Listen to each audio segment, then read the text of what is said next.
Right. So we're going to get started just because I value everyone's time. Welcome families and community members to our parent training session called Behavior Strategies for Families to Support Children with Autism Spectrum Disorder. We're really excited for you guys to be here. A few housekeeping items before I introduced our speaker. So questions at the end of the session will be collected on a Google form. We want to make sure to support everyone and give the answers to your questions. So we're going to collect them on the form so it can be shared out with the resource folder that we're also going to share on district communication with a lot of visuals and things that go along with the takeaways that go along with our session. So at the end, there will be a Google form. If you have questions though, and don't want to forget it before the end of the session, feel free to put it in the chat and I'll keep it in the form. All general questions will be answered and shared in this resource folder. Any child-specific questions will be redirected to the IEP team so that we can schedule either a time to meet or discuss, or schedule an IEP meeting to go over those student-specific questions. But all general questions will be answered. We'll use the form to collect the questions, and then we will post the responses with the resource folder. So with no further ado, I'm going to introduce Dr. Ryan Brown Beasley, who is a board certified behavior analyst with our district, so that she can start the session. Good evening, everyone. It's great to be here tonight with all of you. Yes, like Ms. D said, I'm going to be presenting tonight on parent training for behavior strategies for families to support children with autism spectrum disorder. This is my 7th school year in Cheltenham School District. I'm very excited to share my knowledge and experience and expertise with a topic that's very important and near and dear to my heart.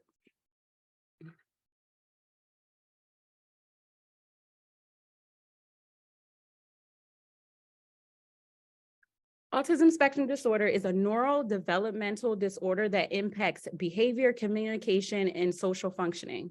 The degree to which behavior, communication, and social functioning are impacted varies by the individual. So there are no two people with autism that are the same, in the same way there are no two women that are the same. But there are some general characteristics that are prevalent within the autism community. And I really want to spend some time talking about what autism is, because there is a stigma at times connected to autism and this specific disability. And I feel the more we can arm individuals with the knowledge about what the autism is and what it's not, it's really going to help disarm and remove any stigma that's connected to the disability. So one of the things that are characteristics, some of the characteristics that are prevalent within the autism community is difficulty with changes in routines, and that could look different for everybody. These are just some examples. I think about driving to a certain location. If you've driven a certain way and then all of a sudden you change the direction you're going, that may impact how that person's behavior. Underdeveloped social skills, repetitive behaviors, communication deficits, sensitivity to loud noises, sound, taste. All of these characteristics can impact behavior depending on the individual.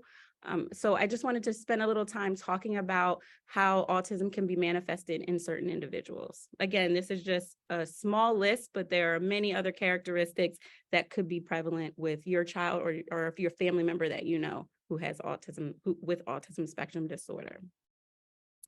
So some general objectives I wanted to discuss today: general understanding of behavior, review of function-based behavior strategies, overview of preventative approaches. So we always want to live on the side of prevention when it comes to behavior. It's so much easier to prevent challenging behaviors than have to address the behavior. So this is definitely the side where we want to spend the most time. An overview of visual supports. There's so much research that supports visuals being an effective intervention for individuals with autism. So we're going to spend a little time talking about what that looks like and how you can incorporate that in your life, in your home, and while you're in the community. So one of the things that I really want to stress, and I think it's really important, is that behavior is communication. No, behavior is not meaningless, or it's definitely purposeful. And sometimes you really have to take a step back and say, what is this person trying to communicate to me? And it could be challenging at times when you're seeing, let's say, your child engaging in significant challenging behavior like screaming or or kicking or whatever the case may be, to realize that that person is trying to communicate something to you. And the first step is really taking the time to step back and analyze why that behavior is happening, because behavior is definitely communicating something. So behaviors, again, that are disruptive, thinking about screaming to get attention, eloping to avoid a non-preferred task demand, could be homework, could be getting dressed, hitting to escape loud noise, or tapping loudly to get sensory input. All of these behaviors can be disruptive and challenging, but they all have a purpose. They're not meaningless. And that's really important to make sure at that time that we're teaching functional communication skills. So functional communication is a replacement for challenging behavior.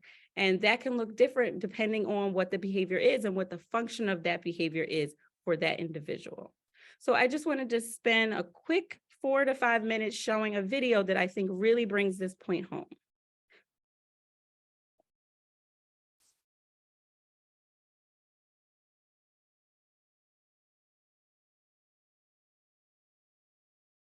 Here's a child who's been presented with some work. She starts whining and pushes the work away. The adult ends up removing the task so her child can calm down. Let's look at why this child got upset in the ABC context. A stands for antecedent, or what happened right before the problem behavior. The adult presented work to her child. B is for the behavior of concern, the tantrum behavior. And C stands for consequence, or what happened immediately after the behavior. In this case, the adult removed the work. This child has now learned that she can get out of work by engaging in these tantrum behaviors. The reason or function of her behavior is to escape. A good approach is to encourage an easier and safer way to communicate her need for a break, whether it's verbal, signed, or handing over a picture card. Time to do work. Looks like you want a break. You asked for a break. No, a 2-minute break. After asking for a break, that's truly what she'll get. So now remove the work for 2 minutes. This alternative behavior still fulfills her need to escape, but it's communicated easily and appropriately. Be careful not to reward your child with a break activity. A break is simply the removal of a task for a brief period of time. The ultimate goal is that your child finishes the work and gets an even more rewarding break, such as a favorite show, a fun book, or an exciting toy.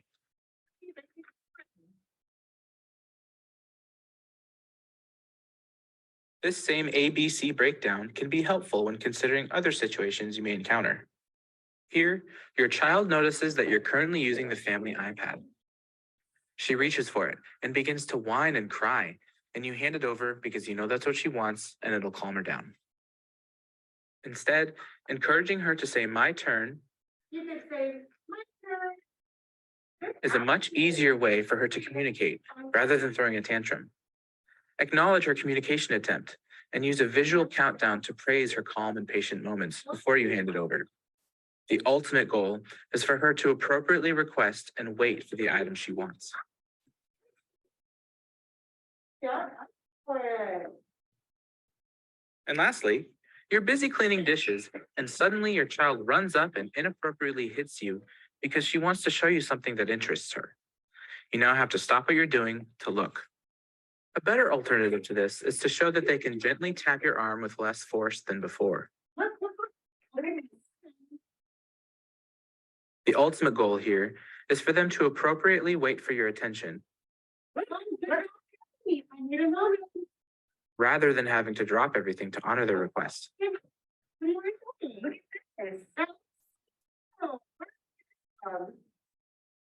In order to figure out how to help them communicate better, it's important to really think about why your child is showing challenging behaviors. Remember, learning an alternative communication takes time and practice. Keep modeling, keep prompting, and continue rewarding your child's new ways of communicating his or her needs, and you'll get there.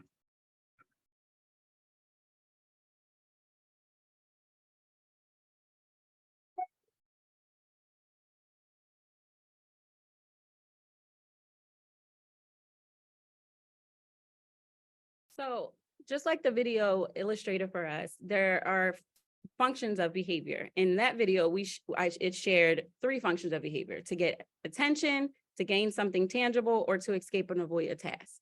And one of the things they didn't indicate was students who or individuals who need sensory satisfaction or stimulation.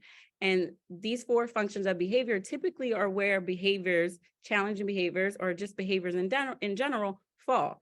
So the more we understand about the functions of behavior, that can help us program or support our child with strategies that are going to teach replacement behaviors. So screaming to get, let's say, an access to something that they want, maybe a device or a game, is not going to be something that child can generalize outside of. Maybe you know what that scream means, and maybe you're okay with giving it to your child in the home setting or not.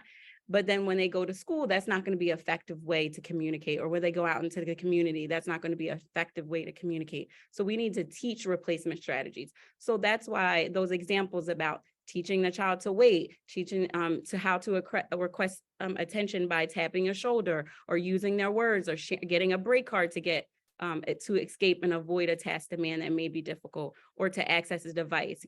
The more we can teach and empower our children to use replacement strategies, that's going to help them down the road. That's going to help them as they get older. And in general, not even as, if you do have an older child, this is going to help them in general. So we always want to prevent. That's where we always want to put our best efforts, is in the preventative strategies, because it's easier to prevent a challenging behavior than have to address it head on, right? So I love the quote, my mom always would say it, an ounce of prevention is worth a pound of cure. That really goes a long way. And the first step of preventing a challenging behavior is to understand triggers and signals. So what is turning on the challenging behavior? And every individual is unique in the sense of what their triggers are. Some people may be triggered by crowds or loud noises, changes in a schedule. Like we talked about earlier in the presentation, individuals with autism typically have difficulty with changes in routine or schedules. So if we know that about our child, we're going to be able to put supports around providing a visual schedule during that time, or working through your child's coping strategy so they can be able to manage their trigger a bit more effectively. And antecedent signals, these are the behaviors that we engage in before more challenging behaviors occur. So this could be pacing, tapping, changes in voice. We want to look for what are some signals, what is your child telling you before more challenging behavior occurs? Because again, that's going to help us provide more support for that child earlier and not later. If you're highly escalated, it's so much more difficult to de-escalate when you've went all the way up the staircase. We think about an escalation of behavior, level 10 at the top of the staircase. We always want to be able to provide as much support as we can before we even get on the staircase. So if I know my child's triggers is a loud noise or crowds, I want to bring headphones with me. If I know that, my child starts tapping and pacing before more escalating behavior occurs, then I can make sure that I, have some supports for that child to kind of de-escalate them, or remove that child to maybe a less stimulating environment to help support them, and then hopefully go back into whatever setting that we initially were in. So it's really important to understand your child's unique needs in terms of antecedent triggers, antecedent signals, because that's going to help us be able to take antecedent control. That's what we call take antecedent control, taking control of the behavior in a preventative fashion to stop the behavior from occurring in the first place, or to reduce the likelihood those behaviors will get all the way up the staircase. So setting up the environment for success, that's another preventative strategy. Again, we want to be as preventative as possible. So modifications to the environment, things that you can do in the environment to help that child manage triggers, help your child to be able to de-escalate quicker. So I think about going to a restaurant, and when I would take my son out when he was a runner, my husband and I will always ask to sit in a booth, because my husband and I would be able to sit on the outside and put my child on the inside of the booth. So creating a natural barrier so he couldn't get up and easily run from the table where we were seated. So Building in more time in your schedule. If your child has difficulty waking up in the morning, getting themselves dressed, things of that nature, build in more time so you're not running out of the door and it's hard to kind of deal with any errors or difficulties that may happen. So build in that extra 15 minutes of downtime so you're able to make a smoother transition. Adjust the lights if your child is sensitive to light. Always, we want to notice positive behaviors when we can. We don't want to just hone in on what our child is doing wrong or not doing the way we want them to engage. We want to make sure we are catching them doing the right thing. When they're engaging in the behaviors we want to see, the replacement strategies as well, taking their deep breaths when they experience triggers, we want to call that out, provide a lot of praise, reinforcement, whatever it is that your child enjoys or likes, we want to make sure we're providing that to them. Remain calm. We don't want to escalate when our child is escalating. We want to remain neutral in our tone and our body language. Sometimes, and it's also important to know our own triggers, right? If we know when someone's yelling at us, we might have difficulty handling that and remaining neutral. So it's okay to even take a step back for yourself to say, you know what, I'm not in my best place right now. Let me take 2 minutes and then I'm going to address the challenging behavior, because you always want to remain neutral. You always want to have a neutral tone and not escalate as well. So transition warnings, this is really important. We don't want to, especially for our children with autism, transitions can be very difficult. And especially if there's something new in that transition or difficult, we want to make sure we're providing warnings prior to moving to something else. Hey, you have 5 more minutes and we're going to have to leave, or 10 more minutes and you're going to have to get off your device. Providing those transition warnings really can prevent challenging behavior in the future. Contingency statements, they really go a long way. And this is from 2 years old to adulthood. Using those contingency statements, keeping things clear and concise of what the expectation is and what happens after. First you do this, then you can get that. If you do this, then you can get that. It's be very clear and concise with what the expectations are and what will happen after. Sensory tools freely available. A lot of individuals with autism have sensory needs. Having tools that are effective for your child that you feel are going to be effective, you want to have those freely available. If the fidgets are an effective way to kind of de-escalate and calm, we want to make sure those things are freely freely available for your child to have. So again, we want to teach and practice replacement behaviors. When I'm upset, I'm not going to be in the space to use my coping strategies as easily. So that's not where we want to do a lot of our teaching. We want to do our teaching when they're calm, when you can role play in a safe, comfortable environment to say, okay, if this happens, if there's a loud noise, or if someone takes something that's yours, or you have to give up something that you don't want to give up, what would you do? Take your deep breaths, count.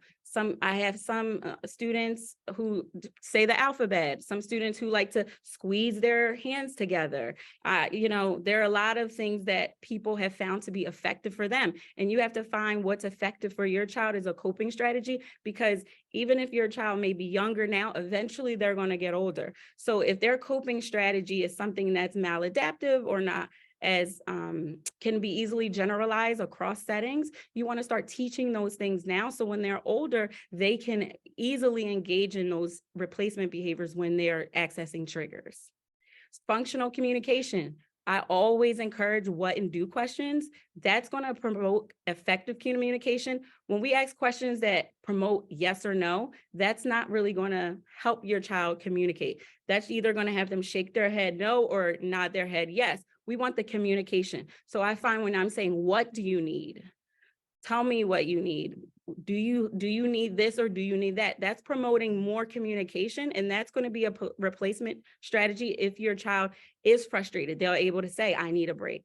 You want to promote communication as much as possible, because many students with autism have difficulty with communicating. So the more we can teach across settings, functional communication, the easier it is going to be for your child to master the skill. safe ways to get his or her needs met. So if, there are students with autism, individuals with autism that have difficulty, and sometimes they engage in self-injurious behavior to get their needs met. We want to teach our child to cover their ears if that's something that might be effective because the noise is too loud, or get headphones. We want to always be practicing and teaching. So yes, in the moment, you want to be prompting those coping strategies. You want to be prompting those functional communication skills. You want to be prompting how that child can get their needs met. But you definitely want to make sure you're practicing it in a less stressful environment so your child is able to master those skills more effectively. And it's really important to the greatest extent possible. And I was cognizant to make sure I threw this in there, is not just the parents understand what their kids' triggers are, but for the child to understand what their triggers are, right? Because we want them to be able to recognize what they need and do. Right? Because if I can have all the knowledge in the world about my child and what his triggers are, but if he can't apply that when he's at school or when he's in the community, it's not going to be a help to him. So the more you can help him understand, or help him or her understand what those triggers are, is really going to help your child be able to master that skill, not just when a prompt is there to tell them what to do, but outside of the prompt. That's when it's really mastered, when they can do it without anybody telling them to do it. So I encourage you to talk with your child to the greatest extent possible to learn what their triggers are and communicate with them in whatever mode that they communicate. Visual support. This is really a very hugely vetted strategy, has a lot of empirical research, evidence-based strategies, visual supports for people with autism. There are a lot of modes of what visual supports can look like. Visual schedule can help with routine changes. For example, a visual schedule could be used when you're teaching a new skill, or as a way to use as a checklist. You need to do this, then you check it off. Visual cue of coping strategies and behavior expectations. So you can have a cue card. Let's say if you're in the library, quiet mouth, because the expectation in the library to be quiet, and that can be used as a reminder for your child while you're in the library. So not constantly have to prompt your child to engage in the behavior you want them to engage in. And you definitely have to be more sensitive in how many prompts you're providing children with autism, because there is a likelihood for individuals with autism to become more prompt dependent. So you already want to be thinking about, how can I fade back the amount of supports and prompts that I'm providing? And visual supports are an excellent way to do that, because you're not providing that high level of prompting, which is physical and verbal. Using that visual support can easily be faded. That's why I think there's so much evidence to support that it's effective, because it can be implemented easily and it can be faded very easily. Timers, task analysis, and task analysis are really great because you can use a task analysis for anything from shoe tying to breaking down the tasks of packing lunch, to breaking down work tasks, to how to fold clothes. Task analysis can be used with any skill, and it's an effective tool that you can hand somebody and say, hey, these are the steps you need to complete. And you can provide an ample amount of prompts, and then you can reduce those prompts as the individual has mastered the skill. And you want to teach and practice often and always. And then fade, of course, as they master the skill. And I wanted to spend just a little time of talking about what some of the visual supports look like. So here's an example of what a washing clothes task analysis would look like. So all the way from turning on the machine to pushing start. So if you want to work on some activities of daily living in your home, this is a great way to get started. Breaking, what are the tasks of making a lunch or packing your child's lunch? What does that look like? And breaking those steps into smaller pieces. And as your child goes from is able to, let's say, turn on the machine and has mastery of that skill, you go to the next thing. Okay, what's the next thing you do? And you work your way down to the list until your child's able to show mastery of all the skills. And then you're able to fade that visual support or have it posted as a reminder. Quiet body, quiet mouth. These are examples of visuals that can be placed in your environment. This is a work schedule for someone working in the community. So time clock in, what are the steps they need to do before they go home? Timers, of course, first then board, This is a picture of, it looks like a picture where we do homework, and then you can have access to a game. Taking deep breaths, again, those reminders of what the expectations are in terms of using a coping strategy, if taking a deep breath is one of those that are effective for your child. So I just wanted to show some examples of what that could look like, and you can modify any of these visuals and make it your own. But there's so much empirical support about visuals and incorporating that into your child's daily life. And that way you can easily teach a skill and then fade out how much support you're providing to your child with using that. So I'm going to turn it back over to Ms. B, and she's going to provide some next steps and how you can access some additional supports. Hello, everyone. Thank you once again so much for coming and listening to the training. Our goal is always to help with education, build collaborations with our families. So as Dr. B had mentioned, after this webinar, the whole thing was recorded so that you will have access, as well as any other family, community members. It'll be posted on the district's communication lines, social media, on the website. Additionally, as she had mentioned and talked about visual supports, we know how strong of a strategy this is.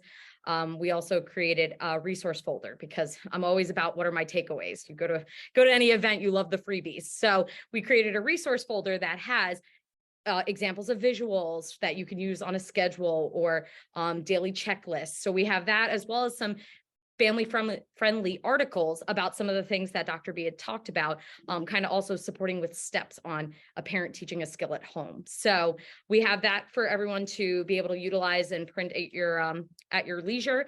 But additionally, if your child has an IEP, you can reach out to the case manager. If you have a family member who is on the spectrum, then you can reach out to the school and we can share these supports with you as well. So like I said, the goal is really to work collaboratively to help our students towards independence.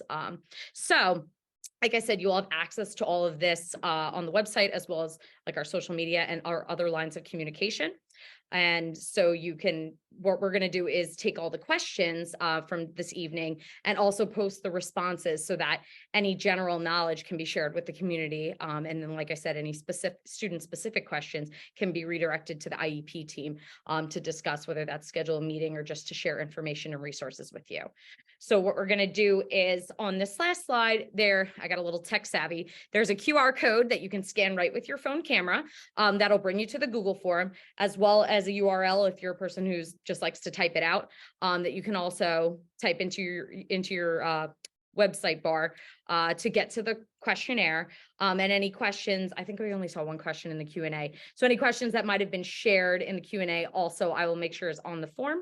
So everyone has access, like I said, to the responses, so that any information we can share, knowledge as well. So we want to be able to share it with everyone. So feel free. I'm going to stay on. I'll mute myself and turn off my camera, but I'm going to stay on for the next about 5 minutes for anyone who still needs the QR code.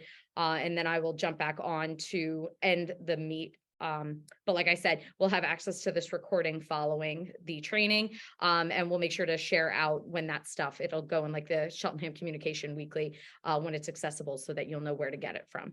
Okay. We really appreciate everyone for coming. Thank you for your support. And really thank you for advocating for your children and your family members and your neighbors and everyone else. It's really important that we work together to really support our kids. So thank you so much.